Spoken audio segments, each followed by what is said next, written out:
Hello everyone. Today we are going to study about some special type of reactions. As we have studied, there are various types of reactions like combination reaction, decomposition reaction, displacement reaction, double displacement reaction. पर आज हम हमारी 10th class के syllabus के accordingly जो कुछ ऐसी reactions भी है जो हमारे को रिक्वायर्ड है पढ़ना, वो पढ़ेंगे. One of them is precipitation reaction. Precipitation reaction क्या होती है? प्रेसिपिटेशन रिएक्शन वो रिएक्शन होती है जहां पे प्रेसिपिटेट की फॉर्मेशन हो, where a precipitate is being formed.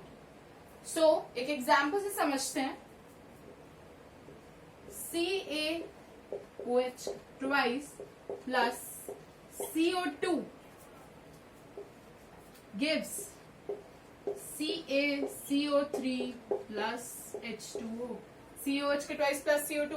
Lime water को जब कार्बन डाइऑक्साइड से पास कराया, ऑब्वियसली इट टर्न्स मिल्की, और साथ में क्या फॉर्मेशन हुए? CaCO3 फॉर्म हुआ और वाटर फॉर्म हुआ. ये जो CaCO3 था, दिस इज अ प्रेसिपिटेट. तो इसके साथ हम क्या यूज करते हैं? ये डाउनवर्ड एरो. क्या यूज करते हैं हम? ये डाउनवर्ड एरो. हमने पिछले बार जब पढ़ा था रिएक्शंस को डिनोट करने के लिए, हमने पढ़ा था कि जब भी हम इक्वेशन में प्रेसिपिटेशन की रिएक्शन होती है या प्रेसिपिटेट फॉर्म होता है तो हम डाउनवर्ड एरो से प्रेसिपिटेट को शो करते हैं. या तो आप डाउनवर्ड एरो यूज करोगे या आप उसके आगे छोटा सा पीपीटी लिखोगे. पीपीटी इज प्रेसिपिटेट फॉर्म हुआ है, प्रेसिपिटेट की फॉर्मेशन हुई है. Now what is a precipitate? Precipitate क्या होता है? वो इनसॉल्युबल सॉलिड सब्सटेंस. जब भी कोई रिएक्शन हो और उसके बाद एक इनसॉल्युबल सॉलिड सब्सटेंस की फॉर्मेशन हो, उस रिएक्शन को हम क्या बोलते हैं? Precipitation reaction. क्या बोलते हैं हम? Precipitation reaction.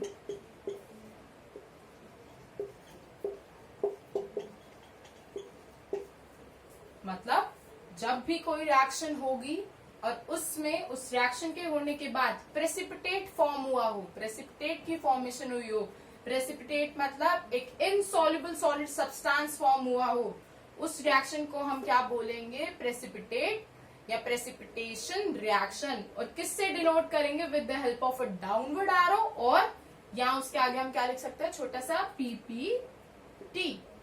अभी इनसॉल्युबल सॉलिड सब्सटेंस क्या होता है? Which is something, some solid substance which is not soluble. जो जब कोई भी रिएक्शन हुई तो उसमें जब कोई भी ऐसा सब्सटेंस फॉर्मेशन हुआ जो क्या है? सॉल्युबल नहीं है, वो धीरे धीरे क्या होता जाएगा? नीचे सेटल डाउन होने लगेगा. तो ये डाउनवर्ड एरो हम इसी वजह से डिनोट करा जाता है. So this is the precipitation reaction. दोबारा समझ लो बेटा. जब भी कोई रिएक्शन ऐसी हो, जब भी किसी रिएक्शन में प्रेसिपिटेट फॉर्म हुआ हो, precipitate is what? An insoluble solid substance की फॉर्मेशन हुई हो, उस रिएक्शन को हम क्या बोलते हैं? Precipitation reaction. ठीक है. ऐसे ही प्रेसिपिटेशन रिएक्शन के बाद एक और रिएक्शन आती है, डीकम्पोजिशन रिएक्शन. हमने पहले पढ़ा था डीकम्पोजिशन रिएक्शन के बारे में. डीकम्पोजिशन रिएक्शन के बारे में जब हमने पढ़ा था, हमने क्या पढ़ा था डीकम्पोजिशन रिएक्शन में?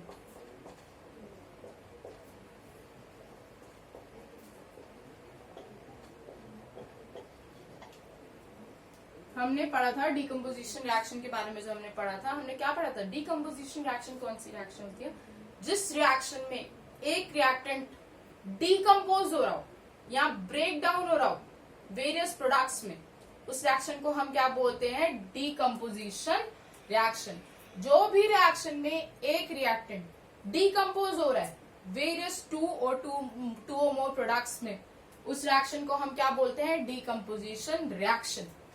जैसे एक रिएक्टेंट है, डीकम्पोज हो रहा है एक से ज्यादा प्रोडक्ट्स में, वो रिएक्शन कौन सी हो गई? हमारी डीकम्पोजिशन रिएक्शन.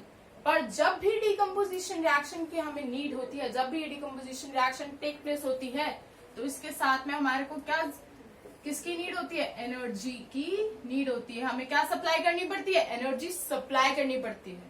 नाउ जिस भी रिएक्शन में एनर्जी सप्लाई करनी पड़े, जिस भी रिएक्शन में एनर्जी सप्लाई हो, उस रिएक्शन को क्या बोलते हैं? Endothermic reaction. As you have started in class 9th as well, जब भी किसी रिएक्शन में एनर्जी सप्लाई हो रही हो उस रिएक्शन को हम क्या बोलते हैं, एंडोथर्मिक रिएक्शन। और जिस भी रिएक्शन में एनर्जी निकल रही हो या एनर्जी रिलीज हो रही हो उसको हम क्या बोलते हैं, एक्सोथर्मिक रिएक्शन। ऐसे ही डिकम्पोजिशन रिएक्शन में एनर्जी सप्लाई करनी पड़ती है तो यहाँ पे एनर्जी का यूज होता है। तो अब उसको हम क्या बोलेंगे, डिकम्पोजिशन रिएक्शन। डिकम्पोजिशन रिएक्शन के 3 टाइप्स पढ़ेंगे हम इधर।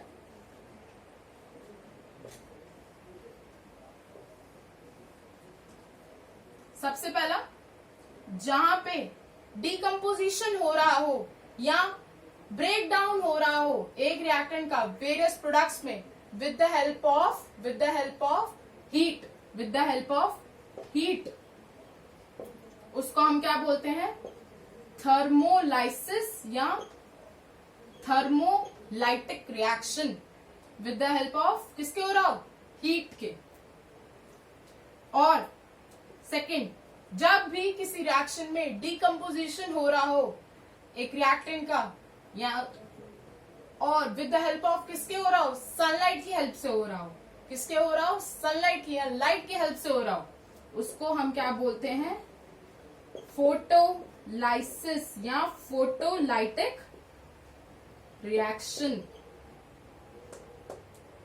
और जब भी डिकम्पोजिशन रिएक्शन हो रही हो या डिकम्पोजिशन रिएक्शन हो रहा हो और जो एनर्जी सप्लाई हो रही हो वो किसकी हेल्प से हो रही हो, with the help of electricity, उस रिएक्शन को हम क्या बोलेंगे, इलेक्ट्रोलाइसिस या इलेक्ट्रोलाइटिक रिएक्शन। अब इसमें जो लाइसिस वर्ड है इसका मतलब क्या है, ब्रेक डाउन होना, किसी भी सब्सटेंस का क्या होना, ब्रेक डाउन होना।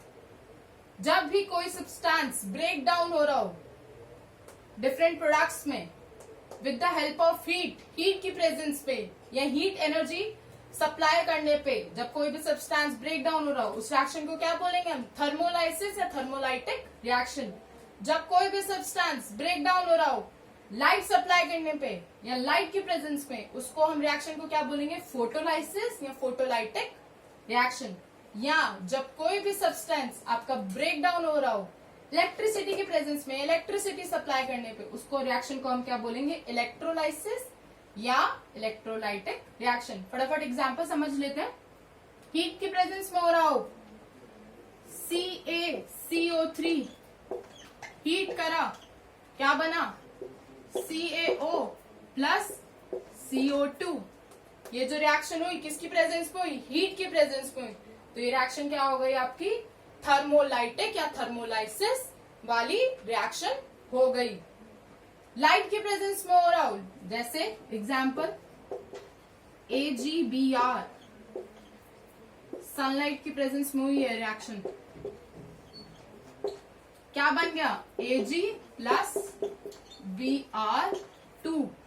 ये कौन सी हो गई हमारी, फोटोलाइसिस या फोटोलाइटिक रिएक्शन। इलेक्ट्रोलाइसिस हमने छोटी क्लासेस में भी पढ़ा है, जब भी हमारा वाटर में हम H2O में इलेक्ट्रिसिटी सप्लाई करते हैं तो जो वाटर है वो ब्रेक डाउन हो जाता है हाइड्रोजन और ऑक्सीजन में। किसमें, हाइड्रोजन और ऑक्सीजन में। अब ये जो गैसेस फॉर्म हुई हमने बताया था, जब भी गैसेस फॉर्म होती है हम उसको कैसे डिनोट करते हैं, with the help of upward arrow, with the help of upward arrow. तो ये क्वेश्चन आता है जब आपसे पूछा जाएगा डिकम्पोजिशन रिएक्शन के एग्जाम्पल्स दो, जब डिकम्पोजिशन रिएक्शन किसकी हेल्प से हुई हो, किसकी प्रेजेंस में हुई हो, हीट की प्रेजेंस में हुई हो या लाइट की प्रेजेंस में हुई हो या इलेक्ट्रिसिटी की प्रेजेंस में हुई हो, तो ये एग्जाम्पल्स आपके यूज हो सकते हैं। These are some important reaction and some special types of reaction which are being used in the class 10th syllabus. Please study them, and if you like this video, please like, share and subscribe. Thank you.